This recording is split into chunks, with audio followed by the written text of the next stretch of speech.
¿Qué tal amigos? ¿Cómo están? Que estén pasando un feliz domingo.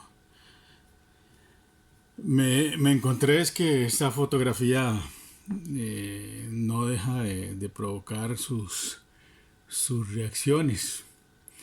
Estamos hablando de José María. Había hecho un comentario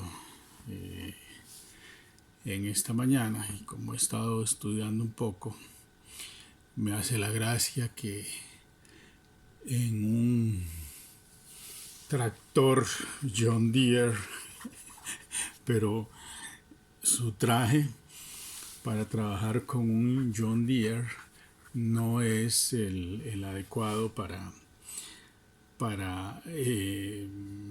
ejecutar ninguna labor agrícola, de manera que es una falsedad.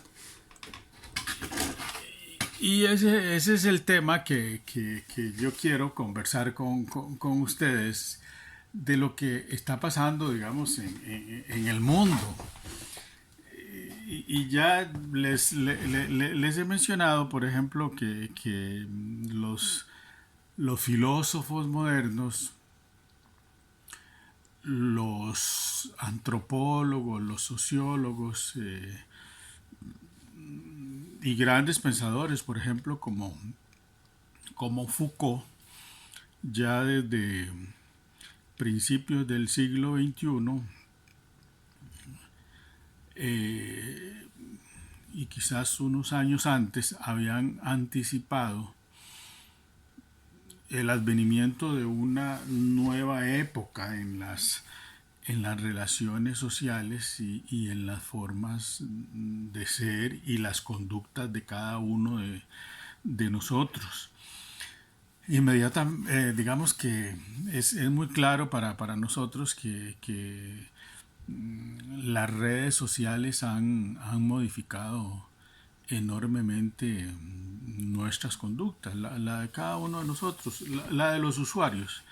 Eh, Uno siempre va a encontrarse gente que no usa las redes sociales, usuarios que son muy suspicaces en el uso, que tienen duda. Pero digamos, si algo se ha impuesto y es, llamémoslo así, un fenómeno universal, es la mentira. Es decir,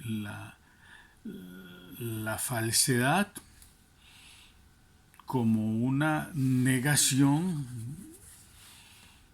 se ha reafirmado cada vez más que la verdad. Y ustedes lo han visto, porque, porque lo hemos vivido, digamos, en tiempos más cercanos. Lo que sucedió con el proceso de vacunación en el mundo, ¿verdad?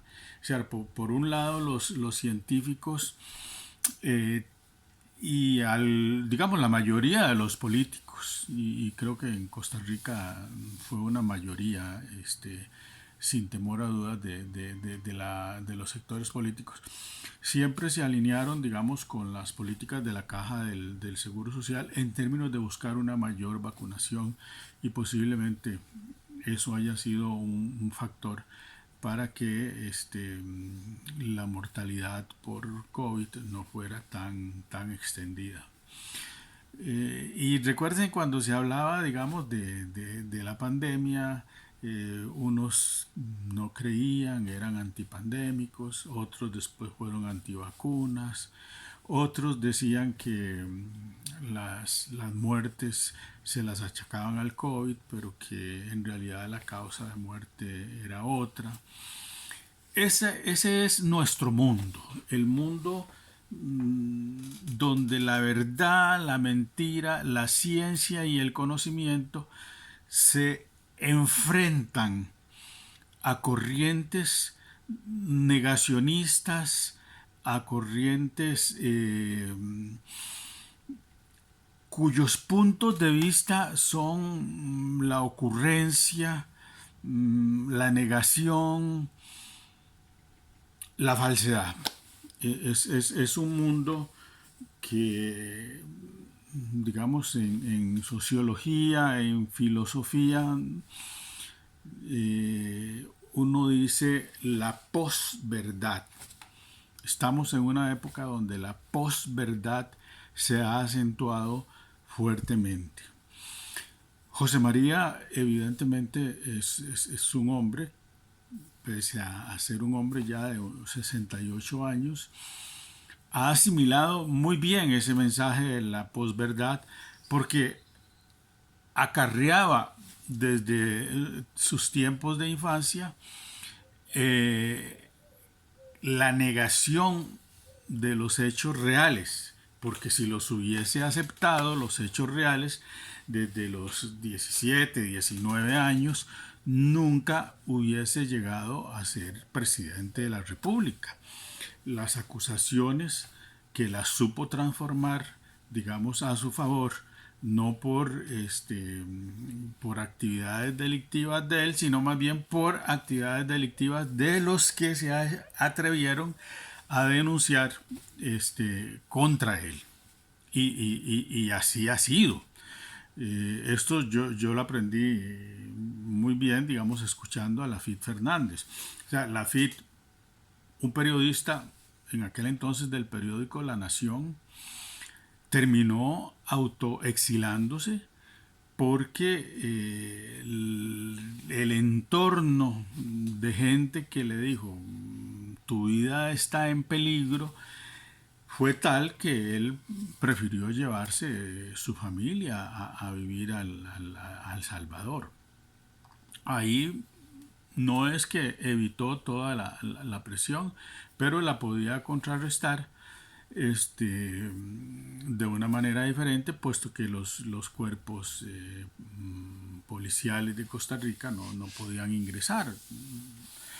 En todo caso, no podían ingresar armados, no era fácil portar armas por las condiciones mismas de un país que estaba en guerra.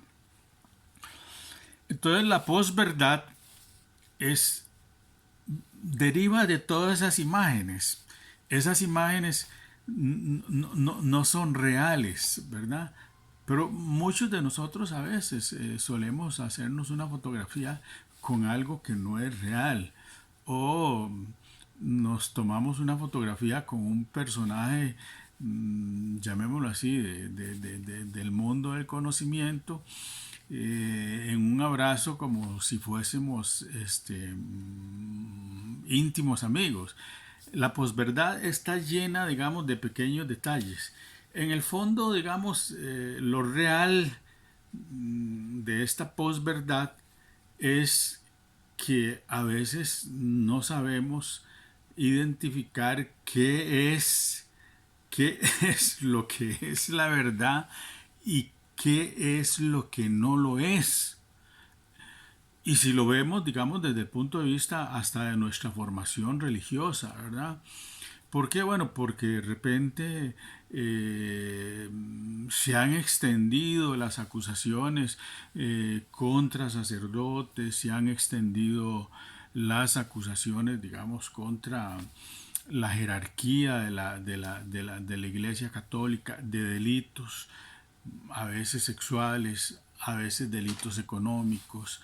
Recuerden el caso del Banco Ambrosiano, que era un banco que manejaba, digamos, las finanzas de la iglesia y que fue acusado como cualquier banco de estar involucrado en delitos financieros, ¿verdad? Entonces es un mundo donde esa lucha entre lo verdadero y lo falso cada vez se hace más tirante y cada vez para nosotros los ciudadanos es más difícil lograr discernir. Y evidentemente, ¿quiénes se aprovechan de eso? La clase política inescrupulosa, ¿verdad? Por eso, digamos, si ustedes ven el programa de gobierno de liberación, yo les decía que es un folleto de este vuelo, donde supongamos que para decir cifras, unas 300 páginas tal vez. Creo que sí, no revisé el número de páginas porque los buenos lectores no nos interesa saber cuántas páginas tiene un libro, nos interesa saber que lo vamos a revisar y lo vamos a estudiar. Pero en 300 páginas, digamos, donde se mezclan los principios filosóficos de la socialdemocracia, eh, la definición de qué debe ser un socialdemócrata, todo ese tipo de cosas, hasta llegar ya a la parte propiamente que es, digamos, la propuesta, digamos, de un plan de trabajo para el Partido de Liberación Nacional. Es un documento que se ha venido renovando. Cada candidato a la presidencia lo renueva y agrega, digamos, algunos ejes que son fundamentales. Por ejemplo, un eje que es nuevo es el empleo de inmediato. Y yo creo que eso es algo que no se necesita ser muy inteligente ni muy versado en política para saber que este país lo primero que necesita es generar empleo a la gente. Y no, digamos, nadie puede salir con pretextos de que primero vamos a capacitarlos, primero vamos a mandarlos a Lina, primero vamos a darles cursos de informática. No, lo primero va a ser crear empleo. Y bueno, cuando uno busca dentro de los instrumentos económicos que facilita la creación de empleo, es la construcción de obra pública, ¿verdad?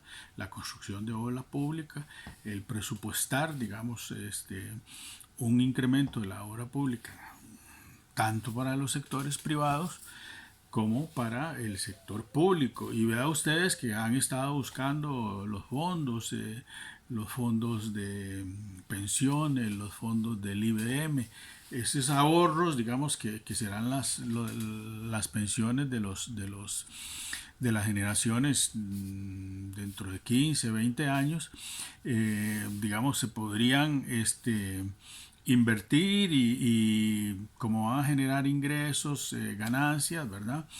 Se fortalecen los regímenes jubilatorios. Entonces, digamos, por eso, digamos, en el campo de la ciencia continuamente hay que estar revisando las ideas, ¿verdad? Asústense ustedes, digo asústense, quizás muchos hasta lo puedan sostener. Digamos, desde hace cuánto, digamos, era una idea clara de que el mundo, el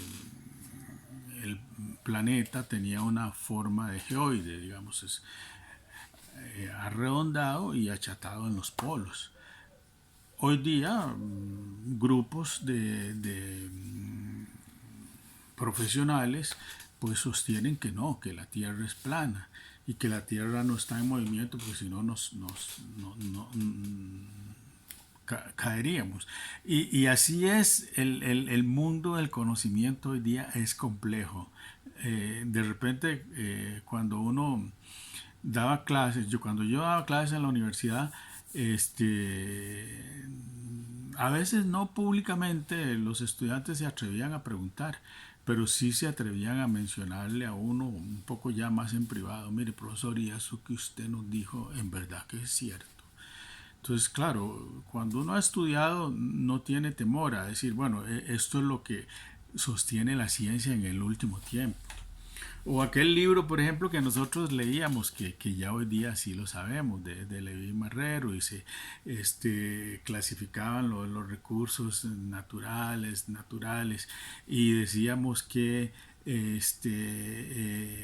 el agua era un recurso inagotable, yo me acuerdo. Tengo una edición de ese libro porque era un libro bueno.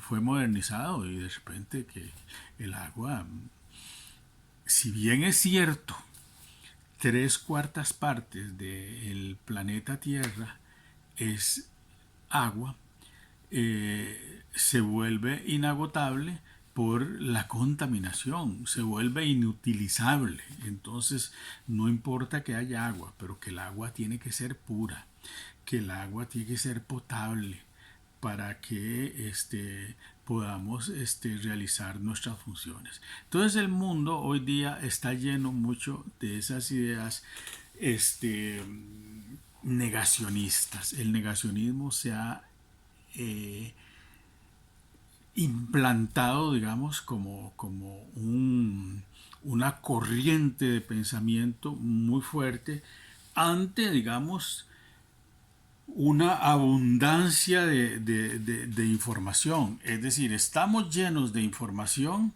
pero podemos a su vez estar llenos de información ficticia. Entonces, en esto hay que tener mucho cuidado. Y cuesta y nos cuesta mucho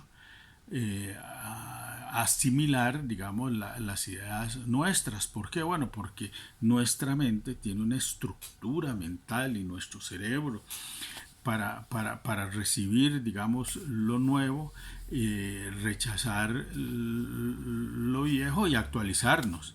Entonces, en esa lucha, digamos, los políticos se niegan muchas veces a decirnos la verdad. Pero yo en esto no me hago muchas bolas, como dice la gente, yo no me hago muchas bolas. Yo creo que a veces uno aprende expresiones de la gente que son muy claras y contundentes. Lafitte decía, yo no sé si José María Figueres es un mentiroso patológico. Y eso me queda muy claro. Yo no sé si es un negacionista en el sentido filosófico del concepto. Sí sé que no es un buen lector, sí lo sé. Usted nunca lo ha visto con un libro, ni ha escrito un libro, ni ha publicado un artículo científico, ni un ensayo filosófico, ni ha escrito un poema, ni nada que se parezca. Es un hombre muy alejado, llamémoslo así, de las ideas, del mundo de las ideas, porque es un político que quiere hacerse pasar por un hombre muy pragmático, un hombre de la agricultura, del campo. Pero yo creo que tampoco eso lo ejerce, ¿verdad? Por eso esa fotografía era un buen testimonio de lo que uno no es y tal vez quisiera ser, ¿verdad? Entonces siempre tengamos mucho cuidado de todas estas ideas, porque el mundo es eso. Y nos toca a nosotros responsablemente elegir el voto y elegir por el candidato que es mejor. En este caso no cabe duda que Rodrigo Chávez es un hombre formado en el campo de la ciencia, es un economista sólido, es un economista con una gran experiencia y es un economista que puede ayudarnos a sortear estos años que serán años muy difíciles. Que tengan muy buenos días, agradecerles